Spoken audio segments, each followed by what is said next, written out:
नमस्कार, स्वागत है। मैं हूं जितेंद्र दांगी। आप देख रहे हैं जेएमपी वेदर चैनल।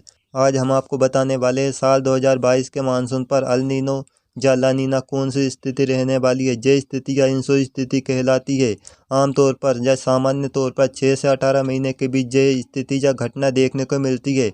ला नीना या अल नीनो स्थिति जिसकी निगरानी अंतर्राष्ट्रीय एजेंसियां करती है, जो समय समय पर इसका पूर्वानुमान भी जारी करती रहती है। ऑस्ट्रेलिया और जापान की मौसम एजेंसियां इंसो स्थिति के लिए समय समय पर निगरानी करती रहती है और इसका पूर्वानुमान भी जारी करती रहती है। ला नीनो या अल नीनो स्थिति इंसो स्थिति कहलाती है। ये स्थिति प्रशांत महासागर के भूमध्य रेखीय क्षेत्र में के समुद्र सतह के तापमान में हुए बदलाव को स्पष्ट करती रहती है। ला नीना या अल नीनो की स्थिति दुनिया भर के कई देशों को प्रभावित करती है।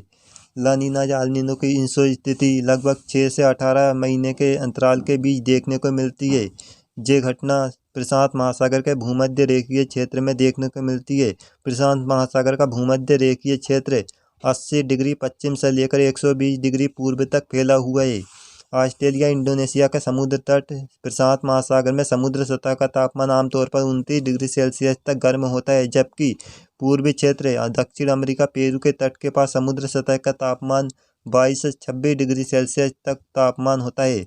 यानी पूर्वी की तुलना में पश्चिमी क्षेत्र का तापमान अधिक गर्म होता है, जिसके प्रभाव से जहां पर पेरू दक्षिण अमेरिका के पास उच्च वायुदाब का क्षेत्र का निर्माण होता है, जबकि प्रशांत महासागर के पूर्वी क्षेत्र की तुलना में पश्चिमी क्षेत्र इंडोनेशिया ऑस्ट्रेलिया के पास समुद्र सतह का तापमान अधिक होने से जहाँ पर निम्न वायुदाब का क्षेत्र बनता है, जिसके कारण ऑस्ट्रेलिया इंडोनेशिया के आसपास ज़्यादा बारिश होती है, जबकि पेरू दक्षिण अमेरिका के पास सूखा पड़ता है।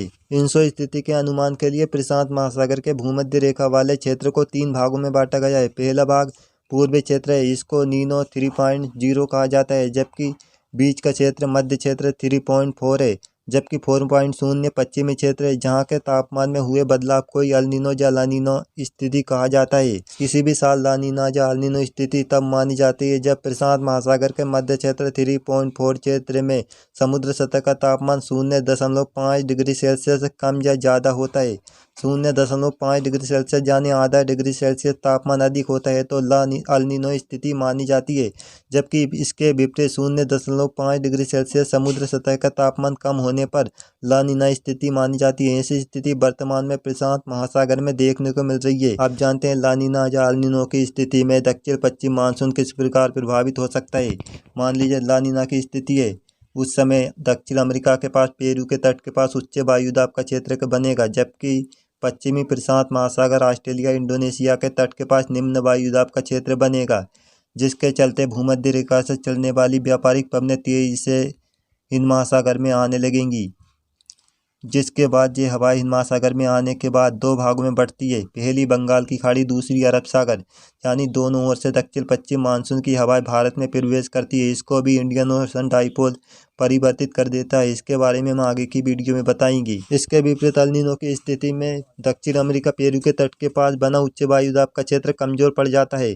वहीं ऑस्ट्रेलिया इंडोनेशिया के पास बना निम्न वायुदाब का क्षेत्र भी कमजोर पड़ने लगता है, जिससे व्यापारिक पवनें हिंद महासागर में कम मात्रा में नमी और बादल लाती है, जिसके चलते भारतीय उपमहाद्वीप में बारिश में भी कमी देखने को मिलती है। कई क्षेत्रों में सूखे जैसी स्थिति भी अल नीनो की वजह से देखने को मिलती है। बीते वर्षों की बात की जाए तो साल 2018-19 और 19-20 में अल नीनो की स्थिति बनी रही थी। साल 2020-21 में ला नीना की स्थिति मजबूत रही थी। इस साल 2022 के दक्षिण पश्चिम मानसून पर अल नीनो या ला नीना की स्थिति की बात की जाए तो साल 2021 की तरह ही इस बार भी ला नीना की स्थिति फरवरी मार्च तक बने रहने का अनुमान है। अप्रैल से इसके तटस्थ स्थिति की ओर वापस लौटने का अनुमान है। साल 2021 में भी इसी तरह अप्रैल से तटस्थ स्थिति की ओर इंसो स्थिति लौटी थी। वही मई और जून तक इसके तटस्थ स्थिति में पहुंचने का पूरा अनुमान है। इसी प्रकार यानी साल 2021 में भी बिल्कुल ऐसा ही ला नीना अल नीनो स्थिति बनी हुई थी, यानी पिछले साल की तरह ही मई जून तक इसके हालात बनते देखे जा सकते हैं, जबकि जुलाई अगस्त सितंबर के दौरान अनुमान है कि ये तटस्थ स्थिति में रहेगा, जबकि जुलाई के दौरान इसके कुछ अल नीनो के संकेत मिल रहे। यानी पिछले साल भी 2021 में भी बिल्कुल ऐसी स्थिति रही थी, लेकिन अक्टूबर नवंबर दिसंबर में इसके अल नीनो बनने की प्रबल संभावना और मजबूत अल नीनो बन सकता है।